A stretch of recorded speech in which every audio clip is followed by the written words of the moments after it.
Manage This Mama. Episode 1. I think it's episode 0 because I'm going to introduce the series to all of you. It's the series introduction. Let's circle back after nap time. So, if you have read my last post about how I did my IPMA level C certification or heard the podcast episode about it, you know that I talk a lot about growth, resilience, trying to keep it all together when everything is falling apart. And you might have thought that I'm always very serious and I always talk about serious stuff. I mean, life is serious, but I also try to draw humor out of it. And that is why, if you're wondering how we went from the raw vulnerability and tears and talk about sickness and struggles to jokes about post-its and diaper rash, well, I became a working mother. And suddenly, life turned into a masterclass of project management with snack breaks and cuddle breaks and very, very detailed schedule of when one should get a long mummy cuddle without exceptions because that person is the CEO of my life now. Welcome to Project Manage This Mama. This is a 10-part series where I will apply leadership frameworks, my corporate experience, and of humor to my everyday life and the juggling that I do as a working mother. Between sliding into meetings, mid diaper change, and leading alignment calls with a toddler snacking on my lap, I realized everything I do right now looks suspiciously like a project plan, but with lot more quetchy and sometimes occasional bribes of chocolates these days. Yes, because now we are no longer a baby. We are now a toddler and we have discovered what chocolate is. Sorry for speaking into we terms. I guess it's also a bad habit that I picked up that I do not speak in third person. Everything is first person. We are a team. We are mom and baby team. We get up on time. We have decided to throw a tantrum. So please excuse my language. But that is my daily life. I start from being stressed because none of us woke up on time, or even if we woke up on time, we decided that cuddle on the bed is the best thing to do right now before getting ready for daycare. To Moscow method. From irrational breakdowns to high stakes management presentations. Often within the same 1 hour window, because raising tiny humans while keeping your professional ambitions alive is a full scale, multi stakeholder project with no budget, minimum buffer time, and scope creep built right into the contract. You don't get to file a change request. Your life is a change request. What does this series cover?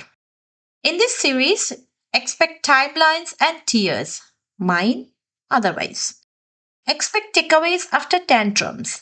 Expect a lot of bullet points, Gantt-chart metaphors, comparison with PowerPoint slide decks and real life, and friends who keep you from rage quitting your entire life. We will talk about negotiating with my toddler, who is actually my toughest stakeholder, about imposter syndrome that mysteriously vanished after childbirth, about project budgets blown, timelines busted, here at home and at work, daycare drop off being the daycare drop off sometimes with unwashed hair in a bun, sometimes in my jogging pants when I'm working from home. All of this we are going to talk about in the sprints of the life that I am in right now. It is so real, it is ridiculous. And if you're listening while hiding in the pantry with a Linderkugel in your mouth or having your fourth big coffee against your better judgment, I have been looking forward to knowing you. So feel free to connect with me by any of the processes. You can connect with me via email or you can use the contact form on my website. Just drop off. Let's talk about our experiences together, about your experiences as a mom working or otherwise life as a toddler, managing everything on your own. But in general, who this is for? As I said before, whether you're a mom learning to lead at work, a leader learning the ropes of motherhood, or simply someone who's realizing that school or daycare pickup now is the highest pressure deadline of the day, someone doing care work, especially for little human beings, an enormous responsibility, you are in the right stand up. Grab your hot beverage. I might like coffee, you might just like your tea, or like some of my friends, they love their chai. Or maybe it's too late in the day and you just want something a little stronger than either tea or coffee. I am not gonna judge. You do you, girl. Fire up the to do list. Think of the sleepy I love you carol from the last night. Let's kick off. Project Mom Office is officially in season. I have scheduled this whole podcast series as 10 part. So I will have my toughest stakeholder. You can have an idea what that episode is going to be. Then, from different parts of how my life is like right now, how I it is organized as a Moscow method, what I really need. Do I really need to wash my hair and put my makeup on? Or can I just go and do a daycare run like this? To how my friends have been my biggest support, my family has been my biggest support. I'm going to talk about a lot of things that happen to me on daily life. But let me give you a little preview on today's introduction episode. In my pre-toddler life, I was managing high-stakes automotive projects. It was all about street releases, homologations, deliverables, international teams, time, cost, budget, quality, schedule. I was on top of everything. Even during the height of pandemic when everything was online, somehow I still managed to hold my team together. But really, none of it managed or prepared me for the negotiation that I do with a now 4-year-old who believes that her right to frozen fruit is her right.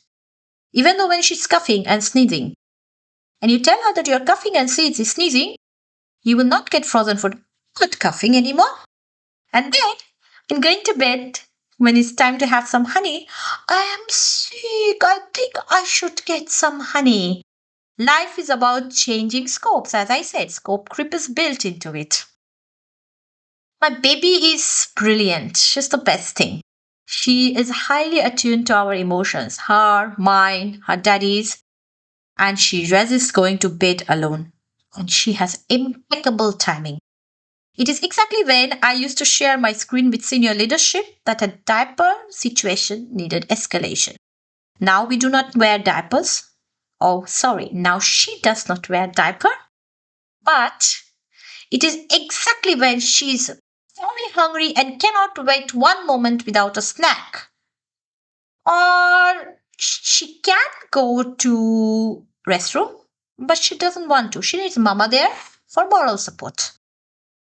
I used to think influence was all about stakeholder maps, preparing, aligning, organizing them in presentations. These days, it's mostly tone, snacks, and alignment on the color of the t shirt and which plate does she want, Peppa Pig or something else. My takeaway from all of this is your toughest stakeholder is the one who can't meet you halfway yet. So you go further. You simplify choices. You preempt meltdowns with clear signals. And you hold the boundary because the boundary is what everyone feels safe. There will be more topic about how we can not do color coded beans. If someday we are putting on our shoes on our own and we do not want to put the jacket on, then so be it. Some days everything runs according to the plan and I can get up and start my day and get my toddler ready for the daycare. Some days nothing goes according to the plan and that is the days when I have to replan and it's a dynamic situation. No days are same. When I'm working, we have dynamic situations. We change our situations, but it is not from the 8 a.m. to 6 p.m. But now some days, I don't know. In the morning, what if is there an emergency in the daycare? If the daycare will be closed at 1 o'clock today, I don't know, and I have to adapt accordingly.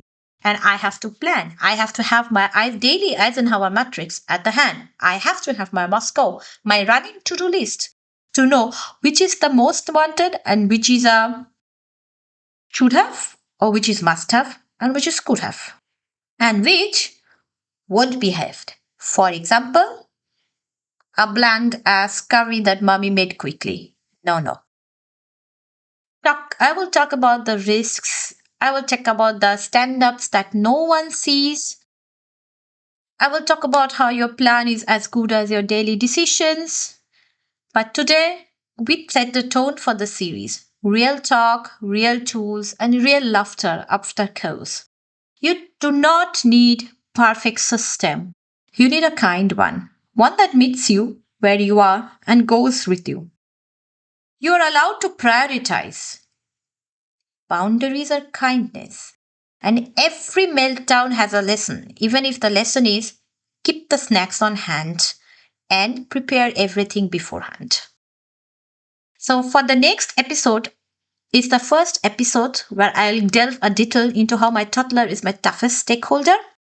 After that, it will be followed by stand ups, sit downs, and meltdowns about daily rituals, about meetings, the wild emotional ride of project management. If what I am talking or what I'm planning to talk to you resonates with you, please follow the show, share it with a friend, come say hello, and maybe someday we will talk together on my podcast. Tell me about how your toddler has kept your life, or your little one, or even your kids who are now in school or grown up, how life has been as a working mother, as a parent, how things and priorities changed. I am all ears for you. And Project Mom Office is in session, and there is always a seat for you. So here is it. Tanny Talks Tech, talking about project managing this, Mama, Project Mom Office.